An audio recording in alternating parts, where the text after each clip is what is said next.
ಜಲಪಾತ ಭಾಗ 6. ವಸು ಏದುಸಿರು ಬಿಡುತ್ತಾ ನಿಧಾನವಾಗಿ ಹತ್ತಿ ಬರುತ್ತಿದ್ದಳು. ಒಂದು ನಿಮಿಷ ಹಿಂತಿರುಗಿ ನೋಡಿ ನಾನು ಅವಳನ್ನು ಜೋರಾಗಿ, ಲೇ ಭೂದೇವಿ, ಬೇಗ ಬೇಗ ಬಾ ಎಂದೆ. ತನ್ನ ಹಳೆಯ ಹೆಸರನ್ನು ಕೇಳಿದ್ದಕ್ಕೆ ಅವಳಿಗೆ ಸಂತೋಷವಾಗಿರಬೇಕು. ಕಿವಿಯ ದೊಡ್ಡ ಬೆಂಡೋಲೆಗಳಿಗಿಂತಲೂ ಹೆಚ್ಚು ಪ್ರಕಾಶವಾಗಿ ನಗುತ್ತಾ ಬೇಗ ಬೇಗ ಹತ್ತಲು ಮೊದಲು ಮಾಡಿದಳು. ಮರುದಿನ ಬೆಳಗ್ಗೆಯೂ ನಾನು ಹಿಂದಿನ ದಿನದ ಕಲ್ಲಿನ ಮೇಲೆ ಕುಳಿತು ಜಲಪಾತವನ್ನು ಚಿತ್ರದಲ್ಲಿ ಬರೆಯಲು ಪ್ರಾರಂಭಿಸಿದೆ. ನಿನ್ನೆಯ ದಿನ ಧಾರೆಯು ಧುಮುಕುವ ಆಳದವರೆಗೂ ಹೋಗಿ ಬಂದಿದ್ದುದರಿಂದ ನೆಲದ ಕಲ್ಪನೆಯನ್ನು ಸರಿಪಡಿಸಿಕೊಂಡು ರೇಖಾದೃಷ್ಟಿ ಕ್ಷೇತ್ರವನ್ನು ಸುಸಂಗತವಾಗಿ ಯೋಚಿಸಿ ಸೀಸದ ಕಡ್ಡಿಯ ಸೂಕ್ಷ್ಮವಾದ ಗೆರೆಯಲ್ಲಿ ಗುರುತು ಹಚ್ಚಿಕೊಂಡು ಬರೆಯಲು ಪ್ರಾರಂಭಿಸಿದೆ. ಈ ದಿನದ ಚಿತ್ರದಲ್ಲಿ ತಾಂತ್ರಿಕವಾಗಿ ದೋಷವು ಹುಟ್ಟುವುದಿಲ್ಲ. ನಿನ್ನೆಯ ಚಿತ್ರದ ದೋಷವು ತಂತ್ರದ ದೃಷ್ಟಿಯಿಂದ ನನಗೆ ಈಗ ಸ್ಪಷ್ಟವಾಗಿದೆ. ನೀರಿನ ಬಿಳೆಯ ಧಾರೆಯು ಧುಮುಕುವಾಗ ಹರಡಿಕೊಂಡು ಅದು ಸೃಷ್ಟಿಸುವ ವಸ್ತುರಾಶಿಗೂ ಚಿತ್ರದ ಉದ್ದಕ್ಕೂ ಸಾಂಗತ್ಯವಿರಲಿಲ್ಲ. ಈ ದಿನ ಅದನ್ನು ಮೊದಲೇ ಸರಿಪಡಿಸಿಕೊಂಡಿದ್ದೇನೆ. ಚಿತ್ರವೇನೋ ಚೆನ್ನಾಗಿ ಬರುತ್ತಿದೆ, ಆದರೆ ಪತನದ ಗತಿಯಲ್ಲಿ ಲಯವಿಲ್ಲ. ಪರಿಣಾಮವಾಗಿ ಶಕ್ತಿಯನ್ನು ಪ್ರಕಟಿಸುವ ಅವರೋಧವೇ ಹೊಮ್ಮಿ ಬರುತ್ತಿಲ್ಲ. ಧಾತು ಶಕ್ತಿಯು ಐಕ್ಯವನ್ನು ಪಡೆದ ನಂತರ ಪಸರಿಸುವ ಶಾಂತಿಯು ಇನ್ನು ಹೇಗೆ ಸಾಧಿಸಬೇಕು? ನಿನ್ನೆಯ ದಿನ ನನ್ನ ವಶದಲ್ಲಿದ್ದ ಬೆರಳುಗಳು ಈ ದಿನ ಅವಿಧೇಯವಾದುವೆ ಎನಿಸಿತು. ಹಾಗೆ ನೋಡಿದರೆ ಬೆರಳುಗಳು ವಿಧೇಯವಾಗಿಯೇ ಇವೆ. ದೋಷದ ಮೂಲವೇನು? ಕಲ್ಪನಾ ಶಕ್ತಿಯ ಶೈಥಿಲ್ಯವೇ ಅಥವಾ ವಿಮಗ್ನತೆಯೇ? ಈ ದಿನ ತಾಂತ್ರಿಕ ದೃಷ್ಟಿಯಿಂದ ಪೂರ್ಣವಾದ, ಆದರೆ ಆತ್ಮಶಕ್ತಿಯ ಮಟ್ಟಿಗೆ ಸತ್ತುಹೋದ ಚಿತ್ರವೊಂದನ್ನು ಬರೆದಿದ್ದೆ. ಇದು ಜಾಹೀರಾತು ಕಂಪನಿಗೆ ಮಾತ್ರ ಉಪಯೋಗವಾಗಬಹುದಾದ ಚಿತ್ರ. ಮಧ್ಯಾಹ್ನದವರೆಗೂ ನಾನು ಹೆಣಗಿದೆ. ಈ ದಿನ ಮಧ್ಯಾಹ್ನ ವಿಶ್ರಾಂತಿಗೆಂದು ಮಲಗಿದರೂ ನನಗೆ ನಿದ್ರೆ ಬರಲಿಲ್ಲ. ವಸು ವಿಶ್ವರನ್ನು ಎಬ್ಬಿಸಿದೆ. ನಡೆದುಕೊಂಡೇ ಮೂವರು ಮಹಾತ್ಮ ಗಾಂಧಿ ವಿದ್ಯುತ್ ಉತ್ಪಾದನಾ ಕೇಂದ್ರವನ್ನು ನೋಡಲು ಹೋದೆವು. ಕೆಳಗೆ ಇಳಿಯುವ ಇತರ ಜನಗಳೊಡನೆ ನಾವು ಟಿಕೆಟ್ ಕೊಟ್ಟು ಟ್ರಾಲಿಯ ಮೇಲೆ ಕುಳಿತೆವು. ವಸು ಮತ್ತು ವಿಶ್ವರಿಗೆ ಅದೊಂದು ಬಗೆಯ ಹೊಸ ಅನುಭವವಾದರೂ ವಸುವಿಗೆ ಕೇವಲ ಯಾಂತ್ರಿಕವೆನಿಸಿರಬೇಕು. ಅವಳು ಇದಕ್ಕಿಂತ ನಿನ್ನೆ ಹೋಗಿದ್ದ ಹಾಗೆ ಇಳಿದು ಹತ್ತಿ ಮಾಡಿದರೆ ಮನಸ್ಸಿಗೆ ಸಂತೋಷವಾಗುತ್ತೆ ಅಲ್ಲವೇ ಎಂದಳು. ವಿಶ್ವ ಮಾತ್ರ ಇದೇ ಚೆನ್ನ, ಇನ್ನೊಂದು ಸಲ ಬರೋಣ ಎಂದ. ವಿದ್ಯುತ್ ಶಕ್ತಿಯ ಉತ್ಪಾದನಾಗಾರವಿರುವ ಪ್ರಪಾತ ನಿಜವಾಗಿಯೂ ಸುಂದರವಾದ ಸ್ಥಳ. ಅಲ್ಲಿಗೆ ಕ್ಯಾನ್ವಾಸು ತಂದು 3-4 ಚಿತ್ರಗಳನ್ನಾದರೂ ಬರೆಯಬಹುದು ಎಂದು ನನಗೆ ಎನಿಸಿತು. ಆದರೆ ಜನರೇಟರ್ಗಳ ದೈತ್ಯ ಯಾಂತ್ರಿಕ ಶಬ್ದಕ್ಕೆ ಸಂವೇದನೆಯೇ ಜಡವಾಗುತ್ತಾ ಹೋಗಿ ಚಿತ್ರದ ಕಲ್ಪನೆಯು ಮನಸ್ಸಿನಿಂದ ಮಾಸಿಹೋಯಿತು. ಬ್ರಿಟಿಷ್ ಕಂಪನಿಯ ಆ ಜನರೇಟರ್ಗಳಲ್ಲಿ ನೀರು ನುಗ್ಗುವ ಕೊಳವೆ ಮಾತ್ರ ಕಾಣುತ್ತದೆ. ಟರ್ಬೈನು, ಅದು ತಿರುಗುವ ರೀತಿ, ಶಕ್ತಿಯ ಉತ್ಪಾದನೆಯು ಆಗುವ ಬಗೆ ಇದಾವುದೂ ಪ್ರತ್ಯಕ್ಷ ಕಾಣುವುದಿಲ್ಲ. ಕಡುಬಿನ ಕೊಳದಪಲೆಯ ಒಳಗಿನ ಶಬ್ದ ಮಾತ್ರ ಕೇಳುತ್ತಿದ್ದು ಕಡುಬು ಒಳಗೇ ಆಗುವಂತೆ. ಮುಂಬಯಿಯ ಜೀವನದಲ್ಲಿ ಸಹ ಒಳಗು ಯಾರಿಗೂ ಸರಿಯಾಗಿ ತಿಳಿಯದು. ನಾಗರಿಕರೆಲ್ಲ ಪ್ರೇಕ್ಷಕರು ಅಥವಾ ಒಳಮರ್ಮ ತಿಳಿಯದ ಕೂಲಿಗಳು. ಜನರೇಟರ್ಗಳಿಂದ ನೀರು ಹೊರಗೆ ಹೋಗುವುದನ್ನು ನೋಡುತ್ತಾ ಸ್ವಲ್ಪ ಹೊತ್ತು ನಿಂತೆವು. ತಲೆಯನ್ನು ಚಿಟ್ಟು ಹಿಡಿಸುವ ಯಂತ್ರದ ಮೊರೆತದಲ್ಲಿ ವಸು ಮಂಕಾಗಿ ಅದೇನೋ ತನ್ನೊಳಗೆ ಯೋಚಿಸುತ್ತಿದ್ದಳು. ಏನು ಯೋಚನೆ ಮಾಡ್ತಿದ್ದೀಯಾ? ನಾನು ಧ್ವನಿ ಎತ್ತರಿಸಿ ಕೇಳಿದೆ. ಏನೂ ಇಲ್ಲ. ಈ ಶಬ್ದವನ್ನೇ ಶ್ರುತಿ ಅಂತ ಇಟ್ಟುಕೊಂಡು ಹಾಡಿದರೆ ಹೇಗೆ? ಬೊಂಬಾಯಿಯ ಗಾಯನವೆಲ್ಲ ಈ ಶ್ರುತಿಯ ಮೇಲೆಯೇ ಅಲ್ಲವೇ ನಡೆಯೋದು ಎಂದು ಅವಳು ತನಗೆ ಅರ್ಥವಾಗದ ವಿಷಾದದಿಂದ ನಕ್ಕಳು. ನಾನು ಕೇಳಿದೆ, ಇದು ಯಾಂತ್ರಿಕವಾದ ದೈತ್ಯ ಮೊರೆತ. ಇದರ ಮೇಲೆ ಮಾನವನ ಗಾಯನ ಸಾಧ್ಯವಿಲ್ಲ. ಅಲ್ಲಿ ಜಲಪಾತದ ಹತ್ತಿರದ ನೀರಿನ ರವವು ನಿಜವಾಗಿಯೂ ತಂಬೂರಿಯ ಶ್ರುತಿಯ ಹಾಗೆಯೇ ಇದೆ ಅಲ್ಲವೇ? ಅದರ ಮೇಲೆ ಚೆನ್ನಾಗಿ ಹಾಡಬಹುದು. ವಸು ತಕ್ಷಣ ಇಲ್ಲವೆಂದು ತಲೆಯಾಡಿಸಿದಳು. ಯಾಕೆ ಎಂದು ನಾನು ಕೇಳಿದ ಮೇಲೆ, ಈ ಜನರೇಟಿಂಗ್ ಯಂತ್ರನ ಮರೆತು ಜಲಪಾತದ ಶುದ್ಧ ರವ ಆಲಿಸುವ ಪ್ರಜ್ಞೆ ಈಗ ಯಾರಿಗಿದೆ? ನಮ್ಮ ಕಲ್ಪನೆ, ತಮ್ಮ ಪ್ರಜ್ಞೆ, ಮನೋಧರ್ಮ, ಸಂವೇದನೆ ಎಲ್ಲ ಜನರೇಟಿಂಗ್ ಯಂತ್ರದಿಂದ ಅನುಬದ್ಧವಾಗಿವೆ. ಇದರಿಂದ ಬಿಡಿಸಿಕೊಂಡು ಸಂವೇದನೆಯ ಮೂಲ ಶಕ್ತಿಯಿಂದ ಆ ಶುದ್ಧ ರವವನ್ನು ಮತ್ತೆ ಆಲಿಸಿದರೆ ಸಂಗೀತವು ತನಗೆ ತಾನೇ ಹೊರಹೊಮ್ಮುತ್ತೆ. ಆದರೆ ಈ ಯುಗದಲ್ಲಿ ಈ ಯಂತ್ರದ ಮೊರೆತದಿಂದ ಪ್ರಭಾವಿತವಾಗದ ಮನುಷ್ಯ ಪ್ರಾಣಿ ಯಾರು? ಜಲಪಾತದ ನಿಜವಾದ ಶುದ್ಧ ರವವನ್ನು ಕೇಳುವ ಶಕ್ತಿ ನನಗಿಲ್ಲ ಎಂದಳು ಅವಳು. ಈ ದಿನ ಮಧ್ಯಾಹ್ನದಿಂದ ನಾನು ಯೋಚಿಸುತ್ತಿದ್ದ ಪ್ರಶ್ನೆಗೆ ಅವಳು ಅದೆಷ್ಟು ಸ್ಪಷ್ಟವಾಗಿ ಉತ್ತರ ಹೇಳಿಬಿಟ್ಟಳು. ವಸುವಿನ ಸ್ವಭಾವದಂತೆಯೇ ಅವಳ ಆಲೋಚನೆಯೂ ಗಂಭೀರ. ಅವಳ ಮಾತು ನಿಜ. ವಿದ್ಯುತ್ತಿನ ಉತ್ಪಾದನೆಗೂ ಕಲೆಯ ಸೃಷ್ಟಿಗೂ ಪರಸ್ಪರ ಪೂರಕತೆ ಇಲ್ಲ. ಉತ್ಪಾದನೆಯೇ ಬೇರೆ, ಸೃಷ್ಟಿ ಎಂಬುದೇ ಬೇರೆ. ಇದು generating station, Mahatma Gandhi generating station. ಇದಕ್ಕೆ ಗಾಂಧೀಜಿಯ ಹೆಸರನ್ನೇಕೆ ಇಟ್ಟರು? ಗಾಂಧಿ ಕಲ್ಪಿಸಿಕೊಂಡ ಭಾರತವು ಇದರ ಆಧಾರದ ಮೇಲೆ ಪುನರ್ರಚಿತವಾಗಬೇಕೇ ಎಂದು ನನ್ನ ಮನಸ್ಸು ವಸುವಿನ ಮಾತಿನ ಒಳಹೊರಗುಗಳೆಡೆಗೆ ಹೊರಳಿತು. ಗಾಂಧೀಜಿಯ ಭಾರತದಲ್ಲಿ ವಿದ್ಯುತ್ ಶಕ್ತಿಗೆ ಮುಖ್ಯ ಸ್ಥಾನವಿಲ್ಲವಾದರೂ ಅಲ್ಲಿ ಕಲೆಯ ಸಂವೇದನೆಗೂ ಮಹತ್ವವಿಲ್ಲ. ಅದು ಕರ್ತವ್ಯಬದ್ಧ ಸನ್ಯಾಸಿಗಳ ಭಾರತ. ಅಲ್ಲಿ ದಪ್ಪಕ್ಕಿಯ ಅನ್ನ ಉಂಟು, ಹೊಟ್ಟೆಗೆ ರೊಟ್ಟಿ ಉಂಟು, ಮಕ್ಕಳಿಗೆ ಹಾಲು, ಮೇಲೆ ಒಂದಿಷ್ಟು ಭಜನೆ, ಮೌನ, ಉಪವಾಸ. ಆದರೆ ಹೆಂಗಸರು ನಾರಿ ಸೌಂದರ್ಯವನ್ನು ಕಳೆದುಕೊಂಡು ನರ್ಸುಗಳಂತೆ ದಪ್ಪ ಬಿಳಿಯ ಸಮವಸ್ತ್ರದ ಸೀರೆಗಳನ್ನುಡುತ್ತಾರೆ. ಗಂಡಸರಿಗೂ ಸಮವಸ್ತ್ರದ ಬಿಳಿಯ ದಟ್ಟಿ. ಎಲ್ಲರೂ ಸ್ವತಃ ಬಟ್ಟೆ ನೇಯುವುದು ಜೀವನದ ಅಗತ್ಯ ಪೂರೈಸುವುದಕ್ಕೆ ಮಾತ್ರ. ಯಂತ್ರದ ಗಿರಣಿಗಳ ಕಲಾಹೀನ ವಸ್ತ್ರಗಳನ್ನು ಬಿಟ್ಟು ಕುಶಲ ನೇಯ್ಗೆಯವರು ಮಾಡುವ ಸುಂದರ ವಸ್ತ್ರಗಳ ಬಗೆಗೆ ಗಾಂಧೀಜಿಗೆ ಮಹತ್ವವಿಲ್ಲ. ಅವರ ರಾಜ್ಯದಲ್ಲಿ ಸೌಂದರ್ಯದ ಸಂವೇದನೆಯು ಜೀವನವನ್ನು ಆಳಲಾರದು. ಗಾಂಧೀಜಿ ಸತ್ತರು. ಅವರಲ್ಲಿ ಕೊರತೆಯಾಗಿದ್ದ ಸೌಂದರ್ಯಕ ಪ್ರಜ್ಞೆಯು ನೆಹರೂಜಿಗಿದೆ. ಆದರೆ ಅವರ ಕನಸಿನ ಭಾರತವು ಏನೆಂಬುದು ನನಗೆ ತಿಳಿಯದು. ನೆಹರು ಬೊಂಬಾಯಿಗೆ ಬರುತ್ತಾರೆ. ನೊಣಗಳಂತೆ ಚೌಪಾಟಿಯ ಮರಳಿನ ಮೇಲೆ ಮುತ್ತಿಕೊಂಡ ಲಕ್ಷ ಜನರ ಸಭೆಯಲ್ಲಿ ಮುಂಬಯಿಯು ಸುಂದರ ನಗರವೆಂದು ಭಾಷಣ ಪ್ರಾರಂಭದಲ್ಲಿಯೇ ಹೇಳಿ ಚಪ್ಪಾಳೆ ಗಿಟ್ಟಿಸುತ್ತಾರೆ.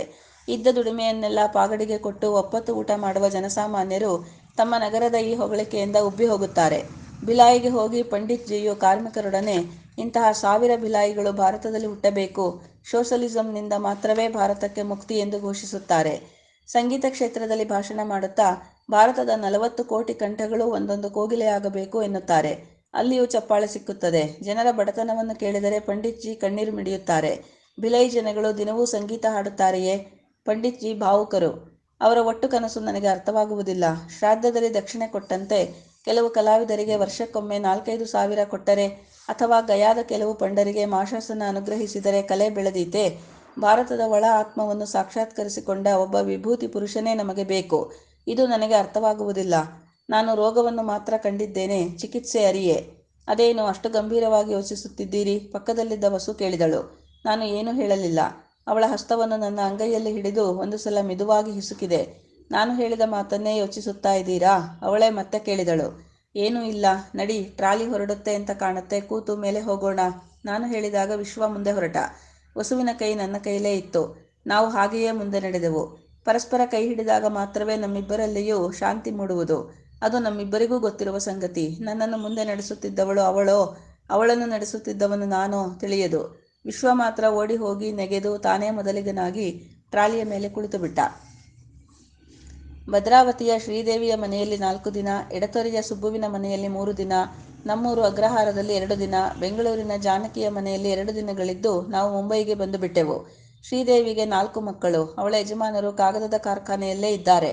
ಅವಳ ಮನೆಯಲ್ಲಿ ಇನ್ನೂ 2 ದಿನ ಇರಲು ನನಗೂ ವಸುವಿಗೂ ಆಸೆ ಇತ್ತು. ಆದರೆ ಈ ಕಾಲದಲ್ಲಿ ಯಾರ ಮನೆಯ ಸ್ಥಿತಿ ಹೇಗಿರುತ್ತದೆಯೋ? ಅವಳೇನೋ ತುಂಬ ಬಲವಂತ ಮಾಡಿದರೂ ನಾವು ಹೊರಟು ಬಿಟ್ಟೆವು. ನಮ್ಮನ್ನು ಕಳಿಸುವಾಗ ಕಣ್ಣಿನಲ್ಲಿ ನೀರು ತಂದುಕೊಂಡಳು. ಸುಬ್ಬುವೇನೋ ಈಗ ಲಂಚದ ಹಣದಲ್ಲಿಯೇ ಅನುಕೂಲಸ್ಥನಾಗಿದ್ದಾನೆ. ಮೈಸೂರಿನಲ್ಲಿ 2 ಮನೆ ಕೊಂಡಿದ್ದಾನಂತೆ. ಮಾವ ಕೊಂಡಿದ್ದ ಮನೆಯದು ಸೇರಿ ಒಟ್ಟು 250 ರೂಪಾಯಿ ಬಾಡಿಗೆ ಬರುತ್ತಂತೆ. ಅವನಿಗೆ ಯಾವ ತೊಂದರೆಯೂ ಇಲ್ಲದಿದ್ದರೂ ಅವನ ಮನೆಯಲ್ಲಿರುವುದು ನಮಗೆ ಹಿತವೆನಿಸಲಿಲ್ಲ. ಅವನು ಬಾಯಿ ತುಂಬ ಮಾತನಾಡಿದರೂ ಅವನ ಹೆಂಡತಿಯು ಸೂಕ್ಷ್ಮವಾಗಿ ಊಟಕ್ಕೆ ಬಡಿಸುತ್ತಿದ್ದುದನ್ನು ನೋಡಿದರೆ ನನಗೆ ಅಲ್ಲಿಂದ ಹೊರಡಬೇಕು ಎನಿಸುತ್ತಿತ್ತು. ಅತ್ತೆಗೆ ತುಂಬ ಕಷ್ಟ. ವ್ರತ ಕಥೆ ಮಾಡಿ ಕೈತುಂಬ ಊಟಕ್ಕೆ ಇಕ್ಕಿದವರು ಅವರು.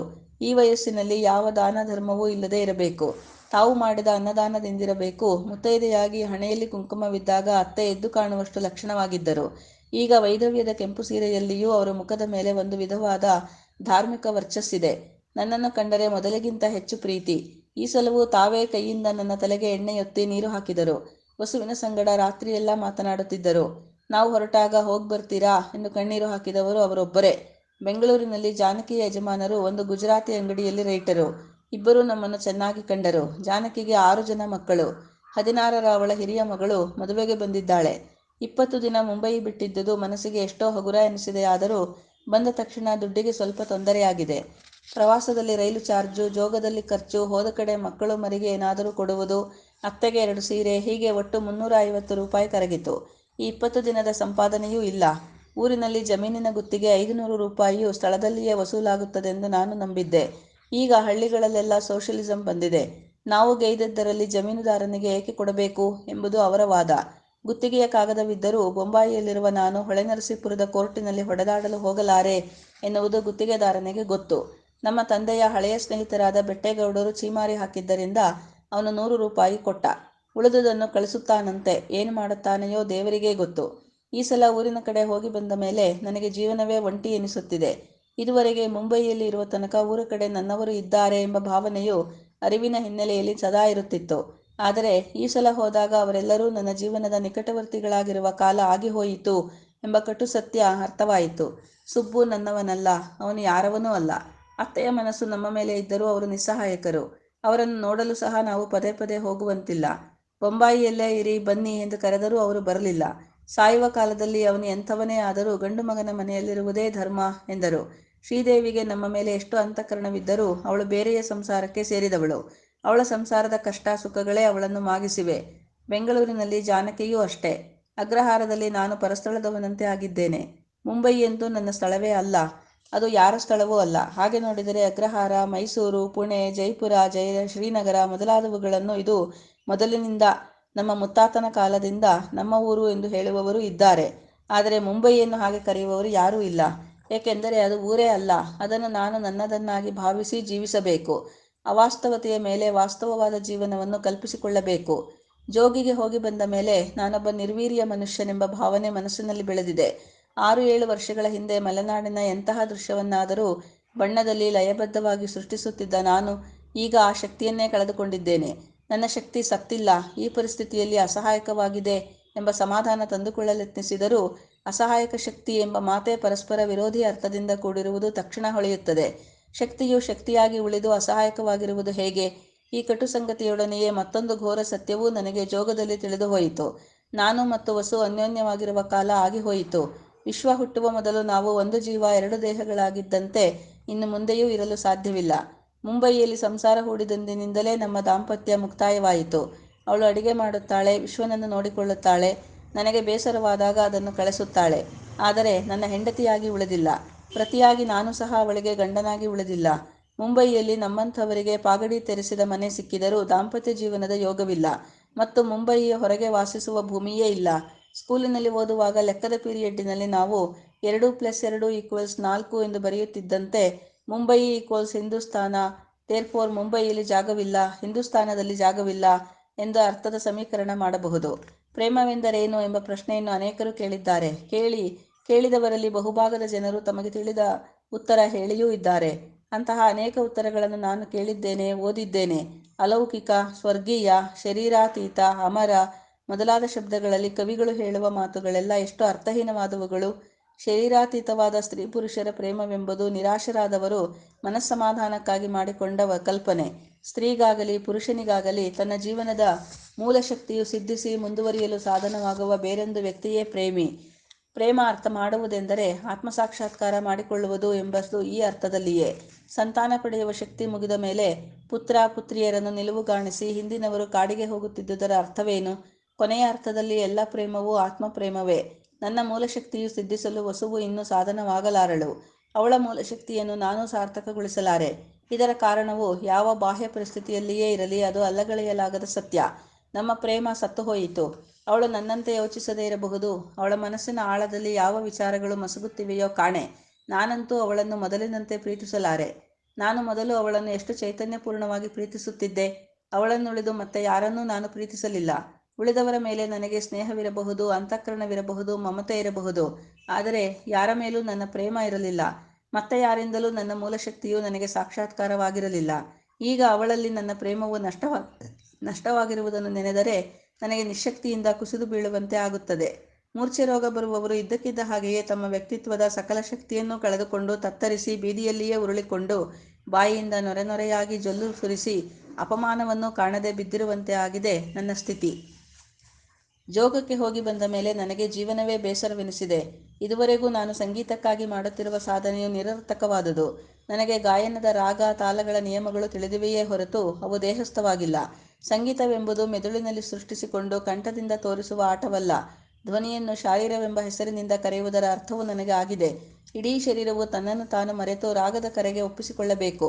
ನನಗೆ ಎಂತಹ ಗಾನವೂ ಸಾಧಿಸುವುದಿಲ್ಲ. ವಿಶ್ವ ಸ್ಕೂಲಿಗೆ ಹೋಗುತ್ತಾನೆ. ಇವರು ರೂಮಿನಲ್ಲಿ ಕೂತು ಕೆಲಸ ಮಾಡುತ್ತಿರುತ್ತಾರೆ. ಅವರ ಜೀವಹೀನ ಕೆಲಸ ನೋಡಿದರೆ ನನಗೆ ದುಃಖವಾಗುತ್ತದೆ. ಆದರೆ ಅದನ್ನು ಮಾಡದೆ ಬೇರೆ ದಾರಿ ಇಲ್ಲ. ನಾನು ಸಂಗೀತದ ತರಗತಿಗೆ ಸರಿಯಾಗಿ ಹೋಗುತ್ತಿಲ್ಲ. ಹೊತ್ತು ಕಳೆಯುವ ದಾರಿ ಯಾವುದು? ಕೆಳಗಿನ ಮನೆಯ ಸುಧಾಬಾಯಿ ನಮ್ಮ ಮನೆಗೆ ಹತ್ತಿ ಬರುತ್ತಾರೆ. ಇಬ್ಬರು ನಮ್ಮ ಅಡಿಗೆ ಮನೆಯ ಬಾಗಿಲು ಹಾಕಿಕೊಂಡು ಹರಟುತ್ತಾ ಕೂರುತ್ತೇವೆ. ಇವರಿಗೆ ಸಂಕೋಚಪಟ್ಟುಕೊಂಡು ಆಕೆ ಮೊದಮೊದಲು ನಮ್ಮ ಮನೆಗೆ ಬರುತ್ತಿರಲಿಲ್ಲ. ಈಗ ಆಕೆಗೆ ಸಂಕೋಚ ಕಡಿಮೆಯಾಗಿದೆ. 1-2 ನಿಮಿಷ ನಿಂತು ಇವರು ಬರೆಯುವ ಚಿತ್ರಗಳನ್ನು ನೋಡುತ್ತಾರೆ. ಯಾವಾಗಲಾದರೊಮ್ಮೆ ಆಕೆ ಇವರ ಕೈಲಿ ಏನಾದರೂ 2 ವಾಕ್ಯ ಆಡುತ್ತಾರೆ. ಚಿತ್ರ ಬರೆಯುತ್ತಾರೆಂದು ಇವರ ಮೇಲೆ ಆಕೆಗೆ ತುಂಬ ಗೌರವ. ವಿಶ್ವನನ್ನಂತೂ ಆಕೆ ತುಂಬ ಮುದ್ದಿಸುತ್ತಾರೆ. ಆಕೆಯ ಸ್ವಭಾವ ಒಳ್ಳೆಯದು, ತುಂಬ ಸರಳ. ಮುಗ್ಧತೆಯು ಇನ್ನೂ ಹೋಗಿಲ್ಲ. ನನ್ನಷ್ಟೇ ವಯಸ್ಸು, ಎಂದರೆ 26-27. ಮೈಕಟ್ಟು ಮಾತ್ರ ನನಗಿಂತ ದೊಡ್ಡದು. ನನ್ನಂತೆಯೇ ಎತ್ತರವಾದ ಹೆಂಗಸಾದರೂ ತುಂಬಿದ ಮೈಕಟ್ಟಿನಿಂದಾಗಿ ಆ ಎತ್ತರ ಕಾಣುವುದಿಲ್ಲ. ಆಕೆಯ ಒಂದೊಂದು ತೋಳು ಒಂದೊಂದು ರಸಬಾಳೆಯ ದಿಂಡಿನಂತೆ ಇದೆ. ತುಂಬಿದ ಮುಖ, ನಡಿಗೆ ನಿಧಾನ. ಶರೀರದ ಶಕ್ತಿಯಂತೂ ನನಗೇ ಆಶ್ಚರ್ಯವಾಗುತ್ತದೆ. ಮೊನ್ನೆ ದಿನ ನಾನು ಅಂಗಡಿಯಿಂದ 2 ಡಬ್ಬ ಸೀಮೆಎಣ್ಣೆ ತಂದೆ. ಕೂಲಿಯವನು ಅದನ್ನು ಕೆಳಗೆ ಇಟ್ಟುಬಿಟ್ಟ. ಮೇಲೆ ತರಲು ಮತ್ತೆ 8 ಆಣೆ ಕೇಳಿದ. ಅವನನ್ನು ಕಳಿಸಿ ನಾನೇ ಒಂದೊಂದು ಡಬ್ಬವನ್ನಾಗಿ ಎತ್ತಿಕೊಂಡು ಹೊರಟೆ. ಅದನ್ನು ಕಂಡು ಸುಧಾಬಾಯಿ ನನ್ನನ್ನು ತಮಾಷೆ ಮಾಡಿ 2 ಡಬ್ಬಗಳನ್ನು ಒಂದೊಂದು ಕೈಲಿ ಹಿಡಿದುಕೊಂಡು ನಮ್ಮ 4ನೇ ಅಂತಸ್ತಿಗೆ ತಂದುಕೊಟ್ಟರು.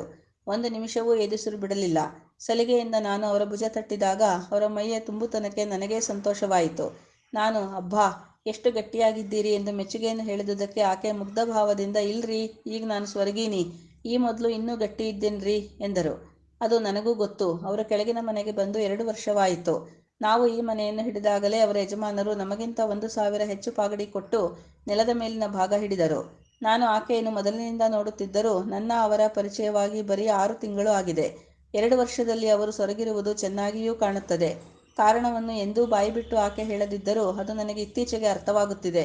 ಮದುವೆಯಾಗಿ 7 ವರ್ಷವಾದರೂ ಇನ್ನೂ ಮಕ್ಕಳಾಗಿಲ್ಲ. ಮಕ್ಕಳ ಮೇಲೆ ಮಾತ್ರ ಅವರಿಗೆ ತುಂಬ ಆಸೆ. ಅದಕ್ಕೆ 7 ವರ್ಷದವನಾದ ವಿಶ್ವನನ್ನು ಎತ್ತಿ ತೊಡೆಯ ಮೇಲೆ ಕೂರಿಸಿಕೊಂಡು ಮುದ್ದಿಸುತ್ತಾರೆ. ತಮಗೆ ಮಕ್ಕಳಿಲ್ಲದ ದುಃಖವನ್ನು ಒಂದು ದಿನ ಆಕೆ ನನ್ನ ಕೈಲಿ ಬಾಯಿಬಿಟ್ಟು ಸಹ ತೋಡಿಕೊಂಡರು. ಏನೋ ದೇವರು ದಯೆ ತೋರಿಸಿದಾಗ ಆಗುತ್ತೆ, ನಿಮಗಿನ್ನೂ ಯಾವ ವಯಸ್ಸು ಬಿಡಿ ಎಂದು ಸಮಾಧಾನ ಹೇಳಿದೆ.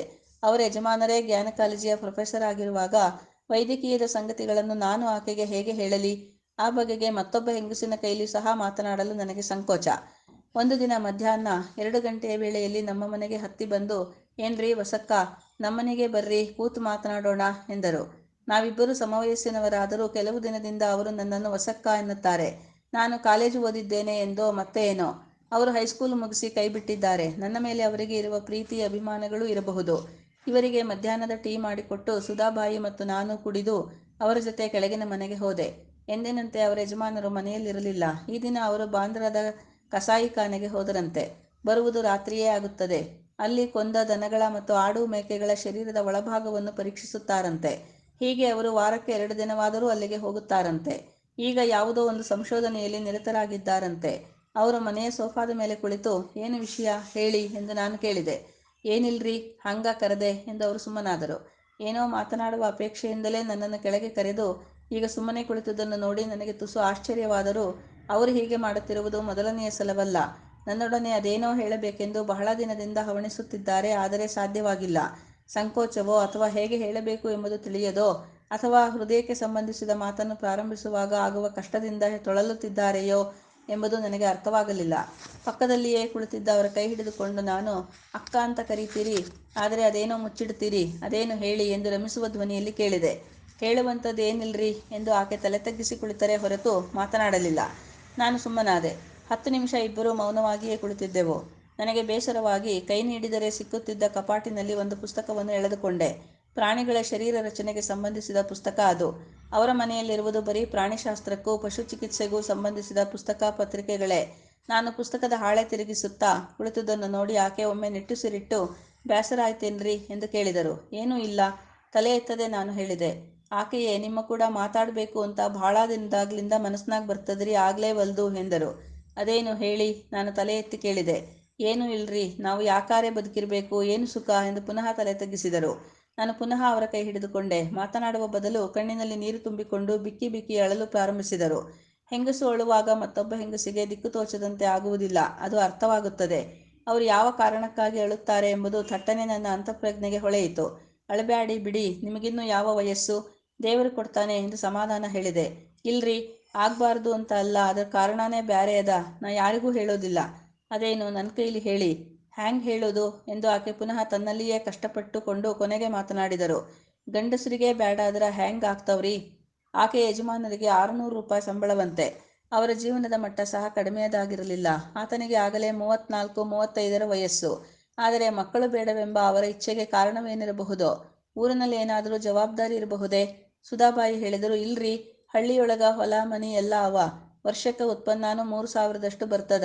ವಿಜಾಪುರದಾಗ ಅವರ ಅವ್ವ ಇರ್ತಾರ, ಅಲ್ಲಿಯೂ ಮನಿ ಬಾಡಿಗೆ ಬರ್ತದ. ಆ ಬಾಡಿಗೆಯೊಳಗ ಅವರ ಖರ್ಚು ನೀಗ್ತದ. 3,000 ಎಲ್ಲ ಇಲ್ಲಿಗೆ ತಂದು ಖರ್ಚು ಮಾಡ್ತಾರ್ರಿ.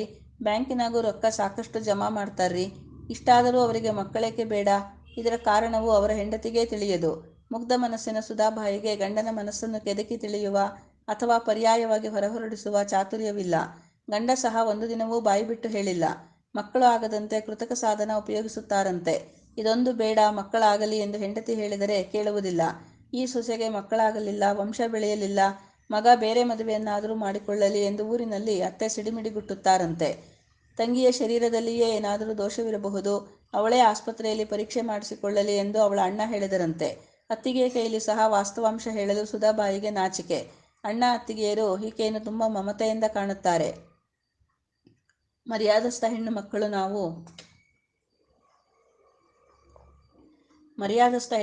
ನಾವು ಹ್ಯಾಂಗ್ರಿ ಇಂಥ ಮಾತೆಲ್ಲ ಆಡೋದು? ಎಂಥ ಹುಚ್ಚು ವಿಚಾರ ತಲೆಯಾಗ ಹಾಕ್ಕೊಂಡಾರೋ ನನಗೆ ತಿಳಿವಲ್ದು. ನಿಮ್ಮ ರಾಯರಿಗೂ ಇವರಿಗೂ ಹ್ಯಾಂಗೂ ಪರಿಚಯ ಅದ? ನಿಮ್ಮ ರಾಯರು ಕೂಡ ಹೇಳಿ ಇವ್ರ ತಲೆಯಾಗ ಏನದ ತಿಳ್ಕೊಳ್ರಿ, ಮತ್ತು ಇವ್ರಿಗೆ ಚಲೋ ವಿಚಾರ ಬರೋ ಹಂಗೆ ಮಾಡಬೇಕು ಅಂತಲೂ ನಿಮ್ಮ ರಾಯರು ಕೂಡ ಹೇಳ್ರಿ. ಇಂತಹ ವಿಷಯವಾಗಿ ಇವರು ತಾನೇ ಸುಧಾಬಾಯಿಯ ಗಂಡನ ಸಂಗಡ ಹೇಗೆ ಮಾತು ತೆಗೆದಾರು? ಅವರಿಗೂ ಇವರಿಗೂ ಪರಿಚಯವಾಗಿ ಬರಿಯ 3 ತಿಂಗಳಾಗಿದೆ. ಪರಸ್ಪರ ಮಾತನಾಡುತ್ತಾರೆ. ಒಂದೊಂದು ದಿನ ಅವರು ನಮ್ಮ ಮನೆಗೆ ಹತ್ತಿ ಬಂದು ಚಹಾ ತೆಗೆದುಕೊಳ್ಳುತ್ತಾರೆ. ಇವರಿಬ್ಬರು ಒಂದು ದಿನ ಅರೆ ಹಾಲಿನ ಕಾಲೋನಿ ನೋಡಲು ಜೊತೆಯಲ್ಲಿ ಹೋಗಿ ಬಂದಿದ್ದರು. ಇಷ್ಟು ಪರಿಚಯದ ಮೇಲೆ ಈ ವೈಯಕ್ತಿಕ ವಿಷಯವನ್ನು ಇವರಾದರೂ ಹೇಗೆ ಕೆದಕಿ ಮಾತನಾಡಿಯಾರು? ಹಾಗೆಂದು ನಾನು ಹೇಳಿದಾಗ ಸುಧಾಬಾಯಿ, ನೀವೇ ಹೀಗಂದ್ರೆ ನಾ ಮತ್ತೆ ಯಾರು ಕೂಡ ಹೇಳಲಿ ಎಂದು ಕಣ್ಣೀರು ಹಾಕಿದರು. ಆಕೆಯ ಮನಸ್ಸಿನ ಉಮ್ಮಳ ನನಗೆ ತಿಳಿಯುತ್ತಿತ್ತು. ನನಗಲ್ಲದೆ ಮತ್ತೆ ಯಾರಿಗೆ ಅದರ ಆಳ ನೋವುಗಳು ಅರ್ಥವಾಗಬೇಕು? ನನ್ನ ಸ್ವಂತ ಭಾವನೆಗಳನ್ನು ನಾನು ಆಕೆಯೊಡನೆ ಹೇಳಲಿಲ್ಲ. ತಮ್ಮ ವಿಷಯವನ್ನು ಆಕೆ ನನ್ನೊಡನೆ ಹೇಳುವುದರಲ್ಲಿ ಒಂದು ಪ್ರಯೋಜನ, ಒಂದು ಕಾರಣವಿತ್ತು. ಅಷ್ಟು ಹೇಳಲು ಆಕೆ ಇಷ್ಟು ದಿನ ಮನಸ್ಸಿನಲ್ಲಿಯೇ ಒಂದು ವಿಧವಾದ ತಡೆ ಅನುಭವಿಸುತ್ತಿದ್ದರು. ಆದರೆ ವಿನಾಕಾರಣ ನಾನಾದರೂ ಯಾಕೆ ನನ್ನ ವಿಷಯ ಹೇಳಲಿ? ಆದರೂ ಅವರನ್ನು ಸಮಾಧಾನ ಮಾಡಲೆಂದು ಹೇಳಿದೆ, ನಂಗೂ ನಿಮಗೂ ಹೆಚ್ಚು ವ್ಯತ್ಯಾಸವಿಲ್ಲ. ಯಾಕ್ರಿ ಹಂಗಂತೀರಿ? ನಿಮಗೆ ವಿಶ್ವ ಇದ್ದಾನಲ್ರಿ, ರಾಜ ಇದ್ದಂಗ. ನಿಮಗೆ ಮತ್ತೆ ಒಂದೆರಡು ಆಗಬೇಕಾಗಿತ್ತೇನ್ರಿ? ಮಕ್ಕಳೇ ಆಗದೆ ಅದೇನು ಸಂಸಾರ? ಈ ಮಾತು ನನ್ನ ಕರುಳನ್ನು ಹಿಡಿದು ಹಿಂಡಿದಂತೆ ಮಾಡಿತು. ನಾನೇಕೆ ಈ ಮಾತನ್ನು ಪ್ರಾರಂಭಿಸಿದೆನೋ ಎನಿಸಿತು. ನನಗೆ ಅಲ್ಲಿ ಕೂರಲಾಗಲಿಲ್ಲ. ವಿಶ್ವ ಬರೋ ಹೊತ್ತಾಯಿತು. ಅವನಿಗೆ ಏನಾದರೂ ತಿಂಡಿ ಮಾಡಿಡಬೇಕು. ನಮ್ಮ ಮನೆಯವರ ಕೈಲಿ ಹೇಳ್ತೀನಿ, ಯೋಚನೆ ಮಾಡಬೇಡಿ ಎಂದು ಹೇಳಿ ಅವರೇ ಮತ್ತೆ ಕೂಡ್ರಿ ಎಂದರೂ ನಿಲ್ಲದೆ ನಮ್ಮ ಮನೆಗೆ ಹತ್ತಿ ಬಂದೆ. ನನ್ನ ಸ್ವಭಾವವೇ ನಾಚಿಕೆಯದು.